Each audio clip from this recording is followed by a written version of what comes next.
जी हाँ दोस्तों, very very good morning आप सभी को। और भाई मैच डे लाइव में आप सभी का स्वागत है। मेरा नाम ऑफकोर्स ऋषभ भारद्वाज है और आज से अभी कुछ ही देर बाद शुरू होने वाला है भारत और न्यूजीलैंड के बीच दूसरा टेस्ट मैच। और मेहमान टीम ने 1-0 की अच्छी बढ़त जो कि बना ली थी पहले टेस्ट मैच को जीतकर। बेंगलुरु में शोर मचाया था जीत का, लेकिन यहाँ पे भारतीय फैंस कह रहे हैं करो पलटवार। और आप भी हो जाइए हमारी टीम इंडिया को चीयर करने के लिए तैयार, क्योंकि दूसरा टेस्ट मैच ये खास होने वाला है और भारत बिंदास खेल दिखाने वाला है। तो भाई एक जो बात थी कल परसों से पहले टेस्ट मैच के बाद से कि भाई क्या केएल राहुल को बाहर रखा जाएगा, तो उस बात के ऊपर गौतम गंभीर ने जो बयान दिया है ना, उस बात से ये थोड़ा सा पुष्टिकरण हो गया है कि केएल राहुल आपको दूसरे टेस्ट मैच में खेलते हुए नजर आएंगे।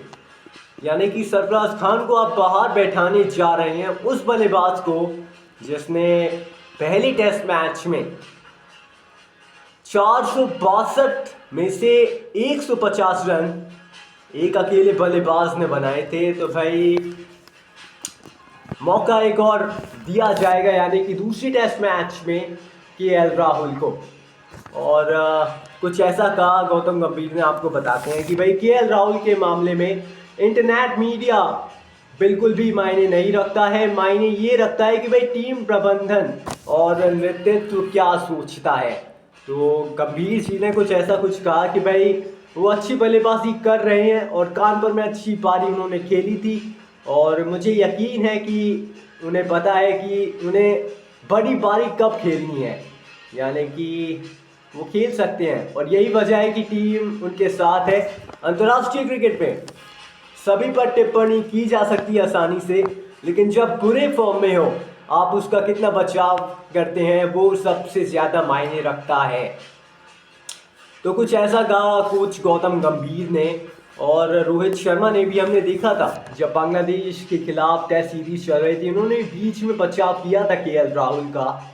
तो चलिए देखते हैं कैसा खेल दिखा पाएंगे दूसरी टेस्ट मैच में केएल राहुल।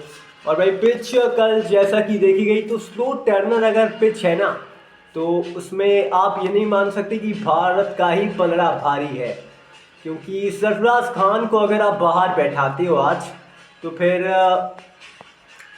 आप उन्हें मौका कब दोगे? ये भी तो बात है ना कि आप उन्हें फिर मौका कब दोगे, क्योंकि इसके बाद भारत को ऑस्ट्रेलिया में खेलनी है 5 टेस्ट मैचों की सीरीज। तो वहाँ तो आप कहोगे कि यार केएल राहुल हमारे फर्स्ट ऑप्शन रहेंगे। तो यहाँ तो भाई अगर 150 बना के भी बाहर बैठना पड़ रहा है सरफराज खान को, तो थोड़ा सा यहाँ पे ज्यादती है उनके साथ। ये आप थोड़ा सा मानिए। खैर बैक कर रहा है टीम मैनेजमेंट केएल राहुल को, कितना खरा उतरते हैं वो इस दूसरे टेस्ट मैच में ये पता चल जाएगा। तो भाई चलिए बात करेंगे आज मैच डे लाइव में कि भाई जिम्बाब्वे की जो टीम है उन्होंने क्रिकेट T20 क्रिकेट में सबसे हाईएस्ट स्कोर बना दिया। क्रिकेट ब्रेकिंग बिग अपडेट्स में ऋषभ 2 से जानेंगे। और ब्रैडली ने भी कहा है, ऑस्ट्रेलियाई तेज गेंदबाज ने कहा है कि भाई अगर आप मोहम्मद शमी को नहीं ले जा सकते तो मयंक यादव को ज़रूर लेके आए ऑस्ट्रेलिया। क्या कुछ कहा, सब कुछ आपको ऋषभ 2 के ज़रिए हम बताएंगे। तो खैर ये भी इस बात की आज पुष्टि हो गई है कि भाई ऋषभ पंत विकेट कीपिंग करेंगे, जो कि घुटने में चोट लगी थी उन्हें पहली टेस्ट मैच में। तो ये भी जग जाहिर सा हो गया है। तो बस सब कुछ रेडी आपके लिए। वेदर रिपोर्ट, क्योंकि आई थिंक ना पहली टेस्ट मैच में जितनी अहम भूमिका वेदर की थी ना, उतनी अहम भूमिका बिल्कुल नहीं है पुणे में, क्योंकि भाई वेदर एकदम क्लियर है, एकदम साफ है, मामला एकदम साफ है वेदर का। तो क्रिकेट ब्रेकिंग बिग अपडेट्स में भी बात करेंगे। और दूसरा टेस्ट का पहला दिन है आज, यानी कि आप टॉस जीतोगे तो क्या बैटिंग चुनोगे, क्योंकि पिच के ऊपर बहुत सारे सवाल हैं। अगर स्लो टर्नर पिच है ना तो भारत परेशान होने वाला है। क्यों भाई? क्योंकि देखिए केएल राहुल फॉर्म में नहीं है और उतना कंफर्टेबल भारत शायद से नहीं अब नज़र आता स्पिन के खिलाफ। तो आप एक तरफा नहीं कह सकते कि आप एकदम टर्निंग पिच बना दोगे और बच के निकल जाओगे। तो परेशान तो न्यूजीलैंड भी करेंगे ना, उनके पास भी तो अच्छे स्पिनर्स हैं। ग्लेन फिलिप्स एक फ्लैट बॉलिंग डालते हैं। एजाज पटेल का ट्रेलर हमने मुंबई में पिछले साल यानी कि 2021 में हमने देख लिया था, जब 10 विकेट उन्होंने छटकाए थे। तो भाई देखना होगा और सावधान रहना होगा किन गेंदबाज से। ऋषभ टू भी बताएंगे और चलते हैं ऋषभ टू के पास, क्योंकि आज भाई दूसरा टेस्ट मैच है, भारत को करना है पलटवार और हमने बनाया एक खास गेम प्लान। हो जाइए उसके लिए तैयार। कौन कौन से वो गेंदबाज हैं जिससे भारत को रहना होगा सावधान और बचानी होगी उनसे अपनी जान, क्योंकि दूसरे टेस्ट मैच में जीत है ज़रूरी। ये बखूबी जानता है टीम मैनेजमेंट, रोहित शर्मा और गौतम गंभीर भी। चलते हैं ऋषभ टू के पास, वो बताने वाले हैं आपको गेम प्लान। तो भाई दूसरी टेस्ट मैच का पहला दिन है और गेम प्लान इसलिए ज़रूरी है क्योंकि तंग किया था, परेशान किया था और ख़ास तौर पे तो हैरान भी किया था न्यूजीलैंड गेंदबाजी आक्रमण ने, जिनमें से सबसे ऊपर नाम आता है मैट हेनरी का। भाई टप्पा इतना शानदार होता है, एकदम लाइन लेंथ पे बने रहते हैं, इस वजह से बहुत परेशान करते हैं ना केवल भारतीय यूनिट को बल्कि हर बल्लेबाजी यूनिट को, खासतौर पे भारतीय यूनिट को, क्योंकि भारतीय बल्लेबाजों के खिलाफ कुछ अलग रवैया रहता है, क्योंकि परफॉर्मेंस जो है ना वो और निखर के बाहर आती है। वो पूछेंगे कभी मैट हेनरी से अगर उनका बयान आता है तो भाई सावधान रहना होगा मैट हेनरी से। यानी कि देखिए खुला मैदान है पुणे का, तो मतलब हवा चलेगी तो बॉल स्विंग होगी, तो नई बॉल से पहले दिन मदद मिलने के जो चांस है ना वो बहुत ऊपर है थोड़े, तो सावधान रहिए। मौसम तो भाई भारतीय टीम कंफर्टेबल महसूस करने वाली है, क्योंकि धूप निकलेगी, बेंगलुरु जैसा हाल नहीं होने वाला है, मॉइस्चर नहीं है पिच में। पिच कैसी होगी वो तो मैच के दौरान पता चलेगा। अभी जो अपडेट आ रही है वो तो यही आ रही है सूत्रों से खबर कि पिच जो है ना वो स्लो होगी और यानी कि टर्न होगी आगे चल के। तो भारत को सावधान रहना होगा टीम सऊदी से। एजाज पटेल अगर स्लो विकेट है तो भाई तंग कर सकते हैं। ग्लेन फिलिप्स विराट कोहली का विकेट लिया था, फ्लैट गेंदबाजी करते हैं। तो मैं तो ये कहूँगा कि भाई मैट हेनरी और टीम सऊदी को थोड़ा सा आप पहले देख लें, उसके बाद जो सबसे ज़्यादा सावधान रहने की बात है एजाज पटेल और ग्लेन फिलिप्स से थोड़ा बच के रहना होगा, क्योंकि स्पिन इतना अच्छा ज़्यादातर भारतीय बल्लेबाजी यूनिट में, इस यूनिट में मुझे नहीं लगता खेल पाता है, क्योंकि थोड़ी सी परेशानी विराट कोहली को भी होती है, तंग होते हैं स्पिन से थोड़े रोहित शर्मा भी। ऋषभ पंत एक काउंटर अटैकिंग सोच से ज़रूर लाइन लेंथ बिगाड़ सकते हैं, लेकिन क्या केएल राहुल और उनके साथी जो बल्लेबाज हैं क्या वो ये काम कर सकते हैं, ये तो पता चलेगा। बहुत बहुत शुक्रिया ऋषभ टू आपका। तो सही है गेम प्लान में ऋषभ टू ने आपको एकदम सही चीज़ें बताई हैं, विस्तार में बताई हैं, यानी कि समझाई भी हैं। तो भाई भारत पुणे टेस्ट में पलटवार करने के लिए तैयार है और भारत आज जीत की ललकार लगाने को भी तैयार है, क्योंकि नींव रखनी है जीत की पहले दिन, यानी कि टेस्ट मैच बहुत ज़रूरी है जीतना। और बात करते हैं अब क्रिकेट ब्रेकिंग बिग अपडेट्स की तरफ, क्योंकि भाई अभी बात हो रही थी कि यार भारत ने क्या कमाल की बैटिंग करी हैदराबाद में बांग्लादेश के खिलाफ तीसरे T20I मुकाबले में, लगा दिया 297 रन का स्कोर। लेकिन भाई जिम्बाब्वे ने जो स्कोर खड़ा किया है ना 344 रन का, 4 विकेट के नुकसान पे गाबिया के खिलाफ उन्होंने ये स्कोर बनाया। आई थिंक आपने भी इस टीम का नाम अब तक नहीं सुना होगा, हमने भी नहीं सुना है दोस्तों। तो भाई गाबिया के खिलाफ नैरोबी में 344 का एक अच्छा खासा बड़ा स्कोर लगा दिया है जिम्बाब्वे की टीम ने। और T20 में बड़ी जीत के अंतर से भी सबसे ऊपर अब नाम आ चुका है जिम्बाब्वे का, जी हाँ, 290 रन से हराया उन्होंने गाबिया को इस मुकाबले में और रच डाला इतिहास। क्या बिंदास खेली जिम्बाब्वे की टीम इस टीम के खिलाफ। तो भाई ये एक अच्छी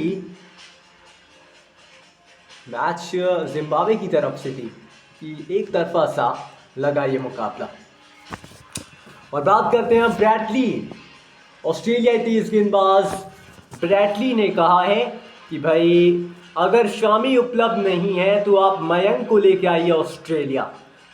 और क्यों कहा है, क्या कुछ कहा है, किस विषय के ऊपर कहा है, सब कुछ बताते हैं आपको। तो भाई ऑस्ट्रेलियाई तेज गेंदबाज ब्रैडली ने कुछ ये कहा कि भाई मोहम्मद शामी अगर पूरी तरीके से फिट नहीं है तो मयंक यादव जो कि युवा प्रतिभाशाली एक होनहार तेज गेंदबाज है जिन्होंने काफ़ी नाम कमाया है इस आईपीएल सीजन में, तो आप उन्हें ऑस्ट्रेलिया लेके आइए क्योंकि खूब वर्चस्व, खूब परेशान कर सकते हैं ऑस्ट्रेलियाई तेज गेंदबाज, माफ करें ऑस्ट्रेलियाई बल्लेबाजों को। तो भाई उन्होंने ये भी कहा कि भाई भारत की नस्लें लगातार तीसरी बार वर्ल्ड टेस्ट चैंपियनशिप के फाइनल में बनी हुई हैं और उनकी नजरें ये भी है कि वो कैसे ऑस्ट्रेलिया में लगातार तीसरी बार जीते बॉर्डर गावस्कर ट्रॉफी। तो भाई पैटली ने कहा कि आपको बता सकता हूं कि बल्लेबाज को 140 किलोमीटर प्रति घंटे की रफ्तार की गेंदों का सामना करने में कोई परेशानी नहीं होती, लेकिन जब 150 किलोमीटर प्रति घंटे की रफ्तार से कोई गेंदबाज गेंदबाजी कर रहा हो, पिच में मदद हो, तो बल्लेबाज को पसंद नहीं कि वो इतनी तेज गेंद खेले और इस गति से खेले। और ऑस्ट्रेलिया में खास तौर पर बल्लेबाजों को ये चीज़ें पसंद नहीं आती हैं, ब्रैडली ने यह भी कहा। और उन्होंने ये भी कहा कि वो एक पूर्ण पैकेज है और मोहम्मद शामी फिट नहीं होते हैं तो कम से कम टीम में जगह तो उन्हें मिलनी ही चाहिए और ऑस्ट्रेलिया की विकेटों पर कमाल का प्रदर्शन वो कर सकते हैं। तो शामी ने पिछले वर्ष नवंबर में आपको पता है कि वर्ल्ड कप फाइनल खेला था जब भारत को हार मिली थी। उसके बाद से उन्होंने एक भी अंतर्राष्ट्रीय सिंगल बड़ी एक भी मुकाबला उन्होंने नहीं खेला है। तो उनकी वापसी का भी सभी को इंतज़ार है, सभी बेकरार है। और अभी जब नेट्स में उन्होंने बेंगलुरु में पहले टेस्ट मैच में गेंदबाजी करी थी, तो क्या वो पूरी तरीके से फिट नजर आ रहे हैं, क्या उस लय में वो हैं? क्योंकि आप ऑस्ट्रेलिया, रोहित शर्मा ने कहा था कि हम उन्हें तभी लेके जाएंगे जब वो पूरी तरीके से फिट और तंदुरुस्त नज़र आएंगे, नहीं तो उनके लिए अभी तो खैर नहीं सोचा है रोहित शर्मा ने। तो फिटनेस के बिना ऑस्ट्रेलिया ले जाने के विरुद्ध में रोहित शर्मा खड़े हैं और ब्रैडली ने स्वीकार भी किया है कि भारत के पास विश्व स्तरीय तेज गेंदबाजी आक्रमण है और घर में वो ऑस्ट्रेलियाई बल्लेबाजों को परेशान कर सकते हैं। और उन्होंने ये भी कहा है कि भाई रविचंद्रन अश्विन 600 विकेट ले चुके हैं और इतनी महान गेंदबाज हैं, नई गेंद से भी विकेट चटकाने की क्षमता, काबिलियत उनमें है। और उन्होंने ये कुछ भी कहा कि भाई वो शानदार स्पिन गेंदबाजी करते हैं, नई गेंद से भी अच्छी गेंदबाजी करते हैं। भारत को अगर वहाँ जीतना है तो शामी को निश्चित रूप से वहाँ जाकर एक अहम भूमिका निभानी पड़ेगी। तो ब्रैडली ने कुछ ये कहा। और दूसरा टेस्ट मैच अब शुरू होने वाला है, खैर कुछ ही देर में, प्रेडिक्शन टाइम का वक्त है क्योंकि पहला दिन होने वाला है बड़ा इंटरेस्टिंग। क्योंकि वेदर रिपोर्ट की अगर बात करें ना तो भाई एकदम 5वें दिन बारिश का बिल्कुल भी अनुमान नहीं आने की, वेदर एकदम साफ है, धूप खिली हुई होगी। अभी जब आप मैच के साथ जुड़े तो खुद ही देख लीजिएगा। और एक स्टैट्स ये भी आया निकल के भाई कि ऑस्ट्रेलिया तो भारत परेशान तो करता ही है, बल्कि न्यूजीलैंड को अगर हराना है तो खास तौर पे स्टैट्स पे भी नज़र डाल लेते हैं कि भाई 63 कुल मैचेस खेले गए हैं भारत और न्यूजीलैंड के बीच, जिनमें से 22 में भारत ने बाजी मारी है, 14 जीते न्यूजीलैंड ने और 27 रहे हैं ड्रॉ। तो भाई एक अच्छा खासा एक कमाल का आंकड़ा हमें देखने को मिला है। तो बस अभी के लिए मैच डे लाइव में डे 1 में था केवल इतना ही। और भारत आज पलटवार करने के लिए तैयार है, भारत जीत की हुंकार भरने के लिए तैयार है और पहला टेस्ट मैच हारने के बाद पलटवार किस तरीके का करती है टीम इंडिया, ये हम सबको पता है। तो रेडी हो जाइए दूसरे टेस्ट मैच के डे 1 के लिए। अगली मुलाकात होगी कल सुबह ठीक 8:30 बजे।